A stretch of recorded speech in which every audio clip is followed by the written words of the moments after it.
So I grew up in Cameroon. It's a country in Central Africa where you have the best seafood in the world. And my mom used to have a print shop in the basement. And every holidays I would go down there and I would see people come in with ideas and they would leave with stories which I could touch, smell, and feel.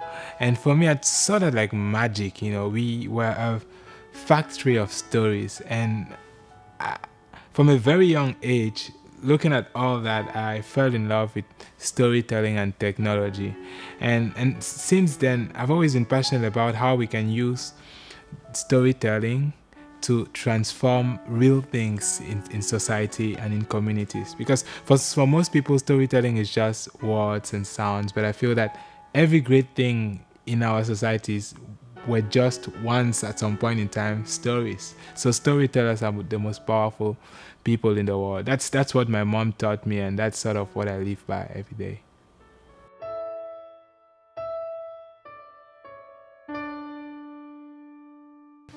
If you convert Cameroonian francs to US dollars, like it's almost worthless. Because I used to work in Cameroon. I used to have a company and employ people and everything. But when I converted, like how much I made in Cameroon to the US, it was just enough to live like for 1 month or something. So definitely scholarships were very important. Like I was blessed to get a full scholarship at USD, so I only had to pay for my rent or something, but that was really helpful. And without that, I wouldn't have been able to come to the University of San Diego. So I'm really grateful for that.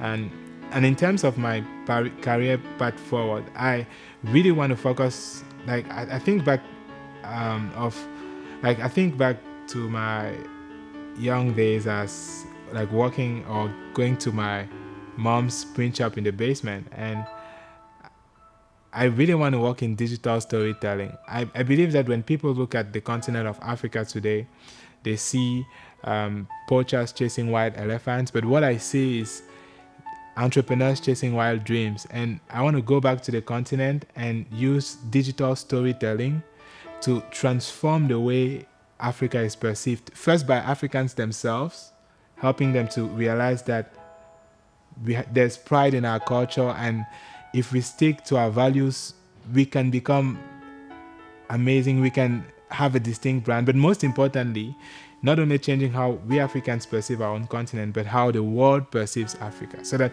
next time you're going for a safari in Kenya, you stop in Nairobi and you go to the Nairobi Stock Exchange and you invest in a young startup, or you come to Cameroon and you don't just eat the favorite seafood in the world, but you also tend to invest maybe in a Cameroonian startup that deals with health or something. So, working on transforming the narrative of the continent, that's sort of what I'm really committed to in the long run. Of course, to get there will be a long process. I'll have maybe to work for other organizations to gain experience and build my network and maybe gain some funds to be able to invest back in the continent. But ultimately, that's what I want to do.